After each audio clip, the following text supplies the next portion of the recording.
questions once we get to that. Levi, a little remake from a couple weeks ago in Utah here today. When you attacked, it seems like you went pretty violently. Could you explain, with approximately where you went? I mean, obviously you must be feeling good. Yeah, I mean, the race was, I'd say, pretty conservative until about 6-7K to go. There was some teams and riders interested in the intermediate sprint there in Crested Butte before the finish, and then the race was really on. Yeah, then the race really started to go there when we came into the city. It was left, right. It was strung out. It was in the wind, and I was 20, 30 back. I had to move up a little bit, but I noticed that a lot of riders were suffering, and then all of a sudden there were some attacks. Andy Schleck went, Cadell was up there, and my teammate, I can't say enough about my teammate, Evan Rodney. He did a fantastic job today. We caught Andy Schleck back with just more than a kilometer to go. I think Danny Pate had chased him down, and then Ivan just started to pull really hard, and he was really doing a great job, and I could tell he really wanted to stop, but I was pushing him, come on, farther. He was giving it everything. We started to slow down a little bit, and I'd say about 500 to go. Frank Schleck gave an acceleration. I got on his wheel, and I looked under my arm, and I noticed there was no one on my wheel. And, I was thinking to myself during the stage that I was just going to race from the front because we're at altitude. There's not a lot of draft. Guys are just coming unglued. They're not used to the altitude, and I feel great. I'm acclimated, so there's no reason not to give it a go. And so I jumped with about, I would say, 400 to go. And then I saw the 300 meters to go sign. I thought, oh boy, that's a long ways. And I kept looking under my arm, and the gap was getting bigger. So, of course, you got to go for it. And obviously, I'm very happy to win and take the jersey.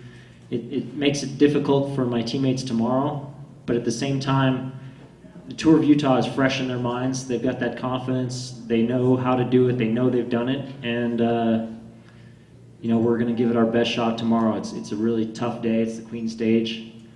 But I think we're all very proud to have this jersey and to be leading the first ever USA Pro Cycling Challenge.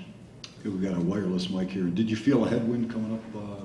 I think we had, generally a headwind the whole day. Yeah. The last part, I don't remember. Levi, I talked to a number of riders at the finish, and pretty well everyone said they felt terrible today. Is the key how you go into tomorrow and recover, or can there be something taken from how guys were feeling in that finale today, given the altitude?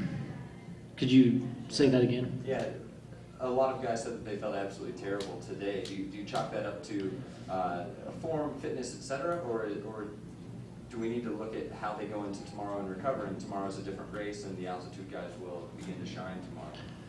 Well, I mean, I can't generalize for everyone, but of course, you can't deny that most likely the altitude is really playing a big factor with everyone.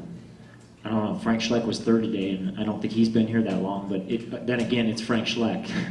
So he could come in and ride great, but at the same time, I think it's a good sign that I was able to put time into a guy like Caneo, because I kept thinking today, in my mind, that the scenario would be we were all going to lose a handful of seconds to him and not the other way around. So I'm pleasantly surprised, and I'm happy about that. But maybe to answer your question a little bit more, I mean, if guys came here, hoping to do well and they're not acclimated, then that's probably not a good choice. Levi, a lot of people coming in said that that Danielson might have an advantage. He's been here 15 years, trains up here. How much do you think coming into this race that he had an advantage over the rest of the field? Well, I think in Tommy's, sorry, I don't know if we all call him Tommy. in Tom's favor, or to sort of give him a little credit, you know, he was top 10 in the Tour de France, and when you're sitting in that position, you really you go deep, and it's a stressful position to be in day after day in the Tour, and he has to give it everything, 100% every day. Whereas halfway through the Tour, you know, I wasn't feeling great. I was out of it. I crashed, and I was able to, you know, just hold back just a few percentage here and there. Just let the leaders go. And it's tough when, you know, for him it's his first Tour. He finished 9th. I'm sure that there's a bit of a decompression for him. I know he's looking forward to this race, but at the same time, you know, he did a fantastic Tour de France, so he shouldn't be too bummed about losing a handful of seconds today. I'm sure he's going to be a factor tomorrow. Follow. Yeah, follow. Everybody, when they talk about this race, they're talking about the Colorados and altitude. They said Levi Leipheimer is the one guy from sea level who's really good at altitude. Why have you been good at altitude through your career? Well, the number one factor, I don't know. I mean, I'm not a scientist, but I grew up in Butte, Montana, which is a mile above sea level. It's almost 6,000 feet. And I spent a lot of time in Utah after that. And, you know, I've spent a lot of time training and racing at altitude over the years. And I think, you know, you get accustomed to the sensations, and your body must, I mean, I'm guessing, you must acclimate to that over the years. Levi, you sort of answered this in bits in the last few minutes, but after the prologue and after what you saw today, who do you see as the biggest single danger to your race leader's jersey so far? That's tough to say because, you know, things can get out of control and get out of hand, and it could be a big group that goes, and it could be any number of people in that group. I mean, if I try to control, let's say, you know, Henao and Christian, for example, well, then it's going to be Acevedo and Ryder up the road, and it's just too difficult to pick one person. There's a handful of potential threats. I think Christian is obviously riding well. He did a great time trial, but like I said, it's other than that, I can't really pick. And I'm not saying that, you know, I'm not afraid of anybody, but there's just a lot of strong guys. That's what I'm trying to say. Take a couple more questions for Levi.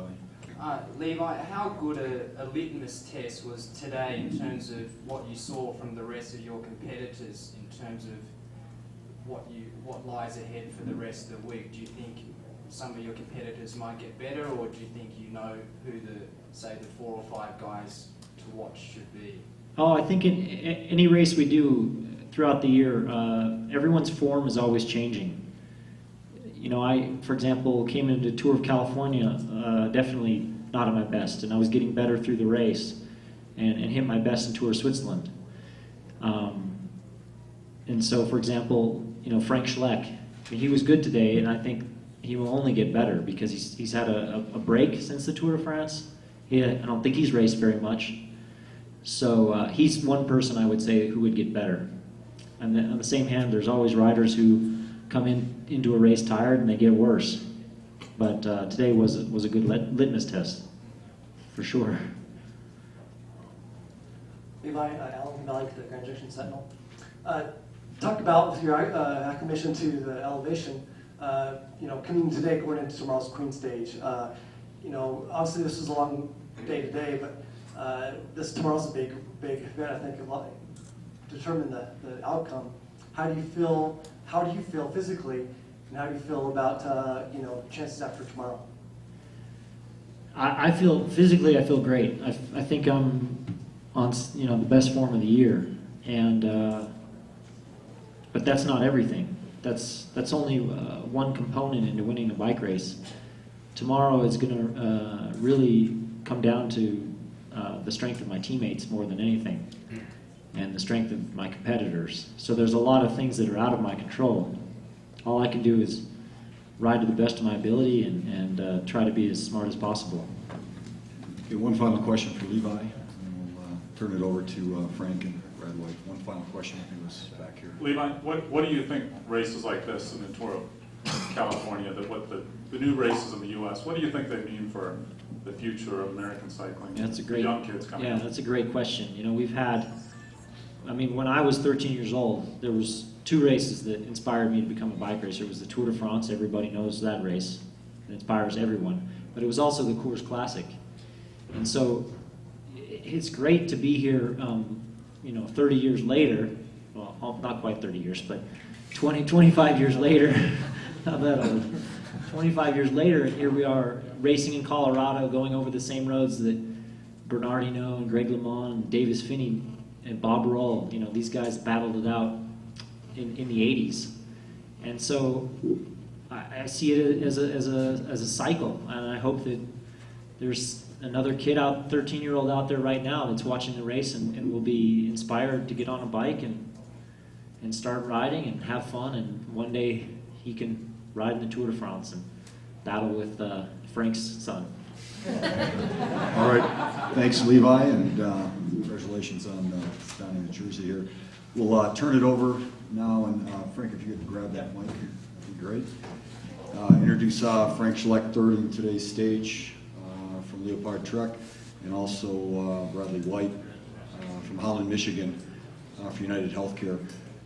Bradley, could we just get a quick opening comment? You were out there quite a bit today, and long, you know, a lot of us climbing first part of the race, a lot of descending in the second half, and then you know, just take us through.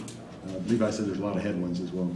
Yeah, there was a bit of headwind today, and you're kind of in the break. We had 4 to start. On the descent, we dropped the 2 guys and weren't sure if we should wait for them or not. And then we decided just to ride within ourselves and see if they come back. And then they didn't come back, so we just kept going. And yeah, and it was just 2 guys. We were kind of on the pedals all day because you go up Monarch Pass, you come down for 10 minutes, but other than that, you're on the pedals the whole day. And the headwind was definitely tough. I mean, I didn't get to see the peloton, but I imagine it was probably across the road most of the day because I was pretty much headwind the whole way. And Jay Thompson was a good guy to be in the break with. He works well on the flats, like myself. When it comes to big hills, I'm not maybe great, but it was a good day today for us. Frank, on to you. Are you happy with your result today, and you know how are you adjusting to the altitude right now? Well, to be very honest, I'm quite surprised. I'm very surprised about my 3rd place today. It's the first time I actually experienced the altitude. I've never tried altitude training because so far it has been working very good, so why should I change the plan or works out? So I've never tried this. The only time I'm going as high or higher is probably in the flight, in the plane. So tried that. Today I was very surprised. Andy was there. I guess he also adapted pretty good to the altitude. And yeah, then the big teams, HTC, Rabobank, they were working for Robert Gesing, Radio Shack, and Garmin. I saw that they had their last helpers. They swapped off, and 2K to go. There was just all the big leaders. They were alone, except myself and Andy. And then it came to the point that Andy and me, we played. We raced the way we used to race, and that's together. I said as soon as the last helper from Rabobank swapped off, I said actually the whole peloton hesitated a little bit, and I said, Andy, if you can go, it might be a good moment. And I just got this really angry hate look from him. You know that from your childhood. Then. But yeah, and he went anyway. Yeah, of course. Then he did his job, and he tried first for himself because I think that could have been a good one. And he made the race harder. And then as soon as we caught him back, I attacked. And there's Levi. He he counter-attacked me, and I just couldn't hold his wheel, and he was the strongest today, so heads up for him. Questions? Mike, question. Frank Levi was talking about that the altitude is starting to get to some of the peloton. What indications have you seen looking at their faces and the way they're riding that it is affecting a lot of people? Well, you just pushing. I think the whole peloton goes. It affects everybody. That's the good part. That it affects everybody. Everybody has to go over this pass. Everybody has to ride in the altitude. Some of the riders like Levi, he's more adapted because he's spent more time in the altitude, racing in Utah. But yeah, you feel it. You feel it in your lungs. It goes deep in your lungs, and you just cannot output the same watts. You don't have the same power on the faces. Yeah, if you race in the Pyrenees, if you race in the Alps or sea level, as soon as you call the competition, you go as deep as you can. So you won't see anything on the faces change. It just matter that you go slower.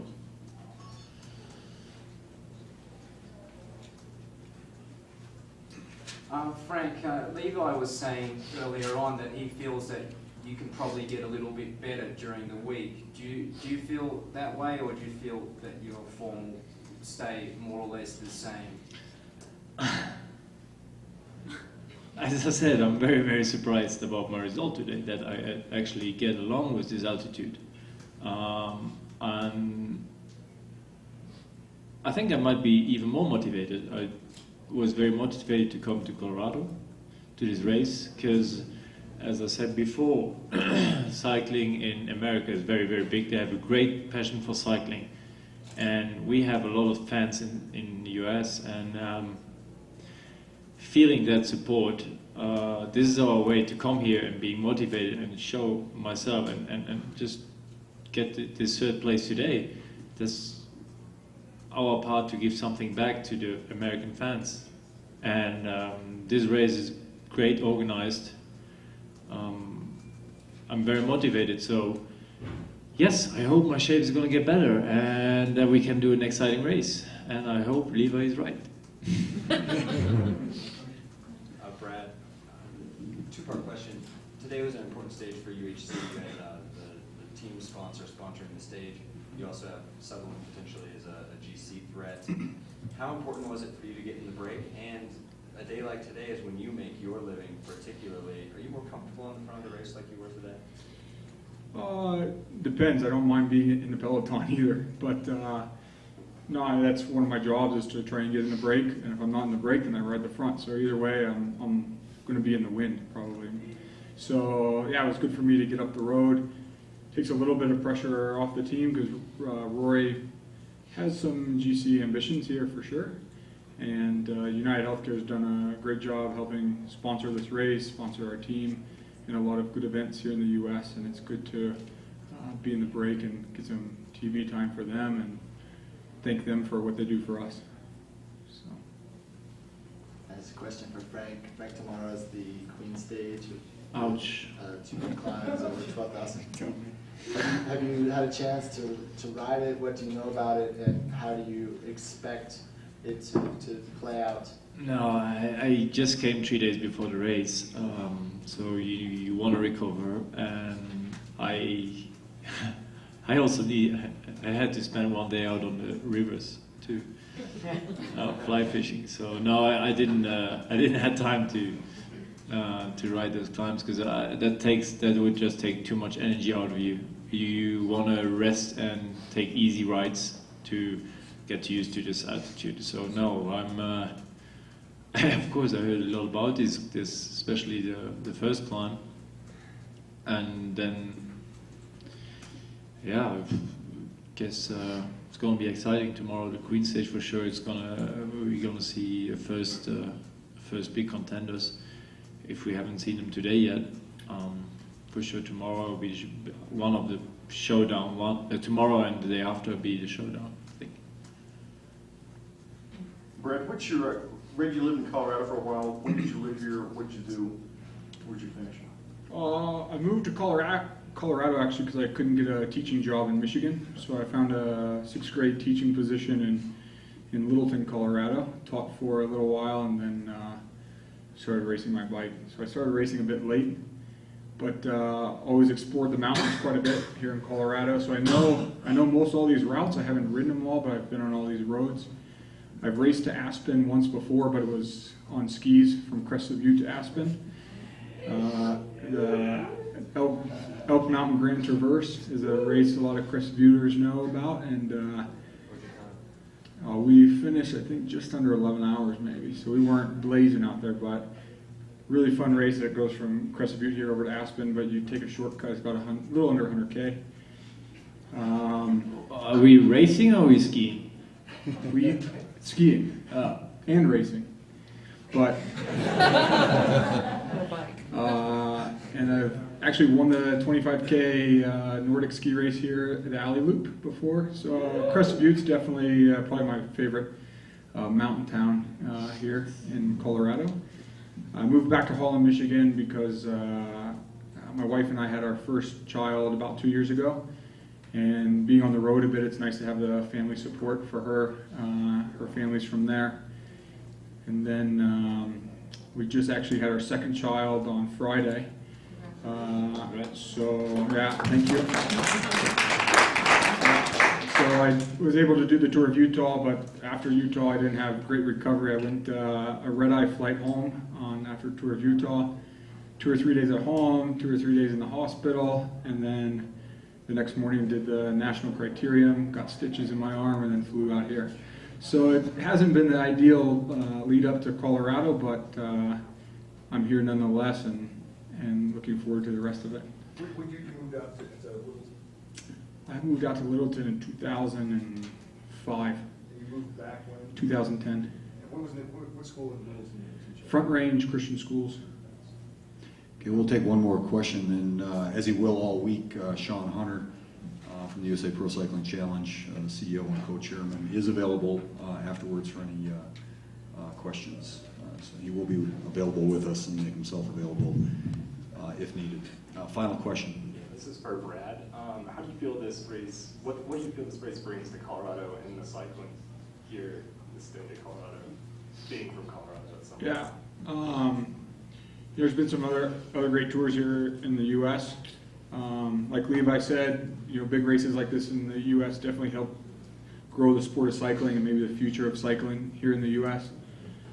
As far as Colorado, I think you're going to see, it's not a competition between California and Colorado or anything, or Missouri for that matter, but I think you're going to see the support of the fans and the towns probably a little bit above that of some of those other races, because cycling is such a big activity for people in Colorado here.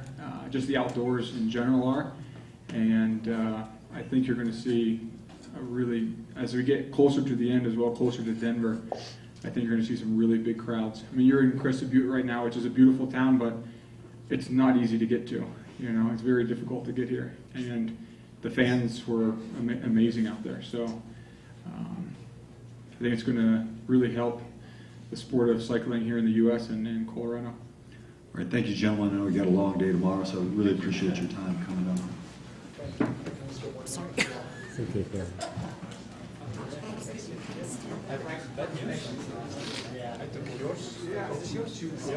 So